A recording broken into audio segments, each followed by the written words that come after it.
It does appear to me the new Puritans are on the march, and under the slogan of Black Lives Matter, they're busy erasing history with a particular, if not peculiar, disdain for statues.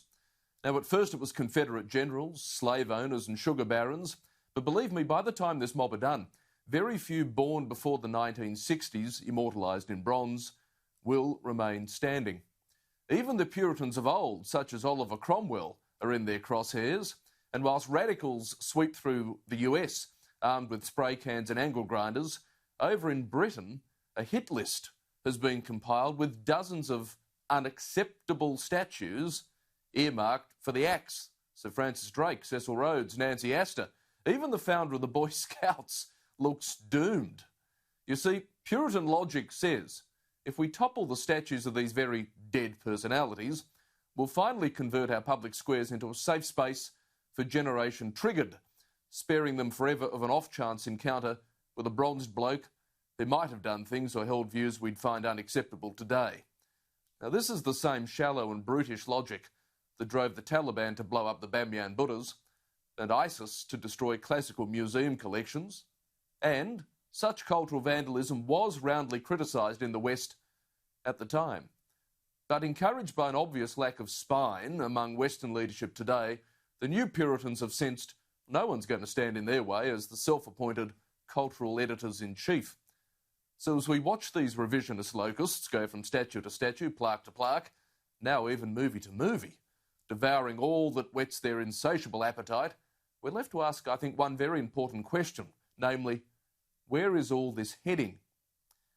Well, perhaps the official UK GoFundMe page set up to support Black Lives Matter might give us a clue. There's not much on it about naughty statues, but there is a paragraph claiming to be committed to dismantling imperialism, capitalism, patriarchy and state structures. Now, I might be wrong, sure, but it does sound like once all these offending statues have been tossed into the drink, there'll be a spare plinth or two for a bust of maybe Lenin or Marx if this crew get their way. In his dystopian 1984, George Orwell wrote of a land where every record was destroyed, every book rewritten, every picture repainted, and yes, every statue and street building renamed. Now, he likened this to history having been stopped. Well, if we want to avoid our history succumbing to the same fate, I think we need to see some leadership from those in power, and fast. Let's go to the panel. Sarah, what do you make of all the statues? Oh, Michael, I agree completely with you. I think there's a few things about this that are extremely troubling. First of all is, and this is going to be, I think, a little bit of a recurring theme tonight, as you mentioned at the top of the show, is what's the best way to tackle the more difficult parts of our history? Is it to cherry pick the bits that we like, erase the bits that we don't? Who really benefits from that? And what do we hope to learn as a society if that's the way we tackle it? I think another concerning issue is who gets to decide who's okay. I mean, even for people that are on the same side of the political fence, you're never going to get consensus as to who's a so-called acceptable figure of history, who's the good guy, who's the good woman. And then I think thirdly is that something that is not always talked about with this issue is how actually intimidating these scenes are. And I know that some people will say, oh, get over yourself, but actually that sort of mob mentality where people are not just protesting peacefully, but are becoming potentially violent, getting quite hysterical, really egging each other on. It's a very violent act to tear down a statue. And I just wonder how many hearts and minds are possibly going to be changed by that sort of intimidating action. It does seem counterproductive, doesn't it? Daisy, what do you make of all of this?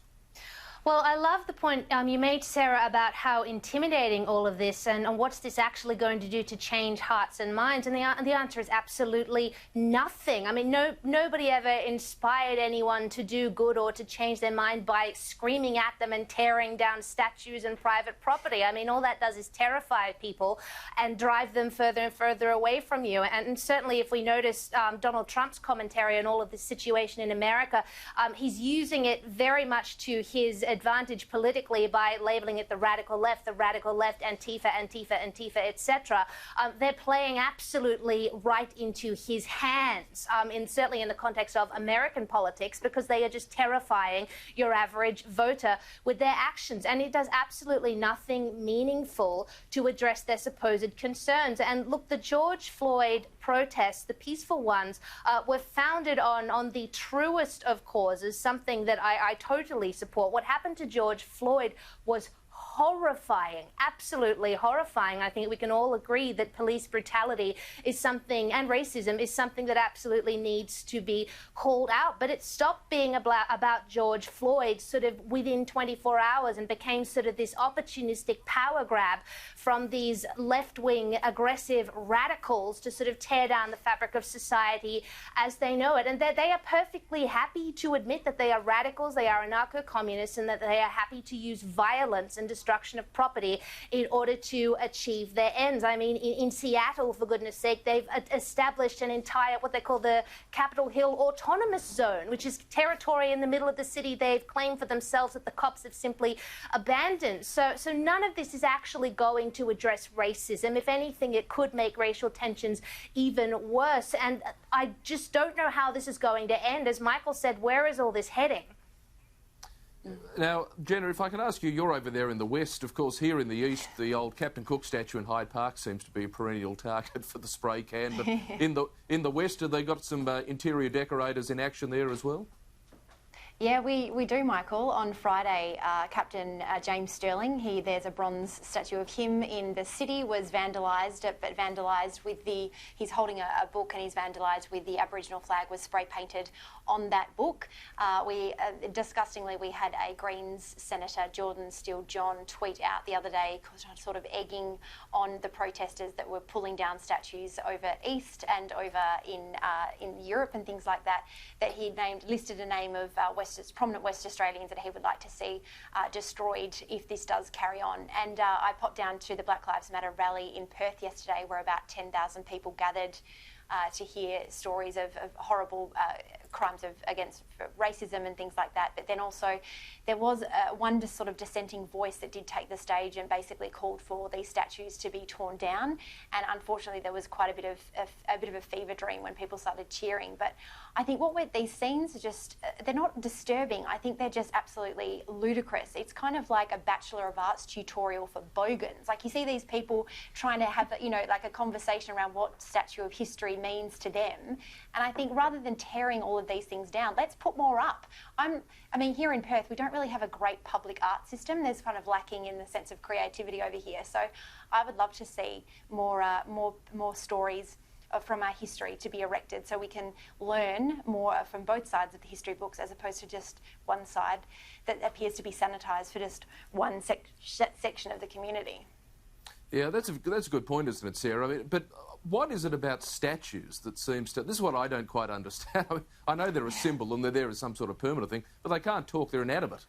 They just reflect someone who was generally alive 250 to 300 years ago. What's sort of the moth to the blue light here for people and statues?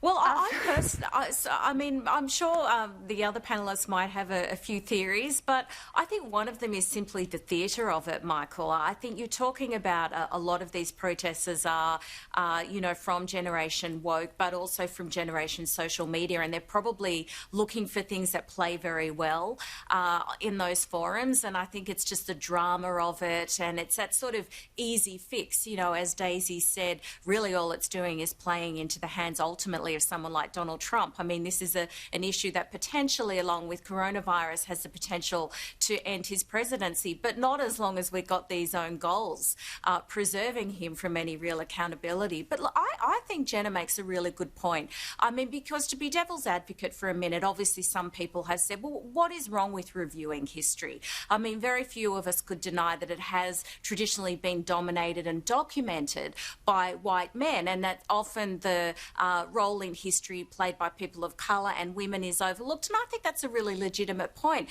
But let's, rather than tear down statues, as Jenna said, let's build new statues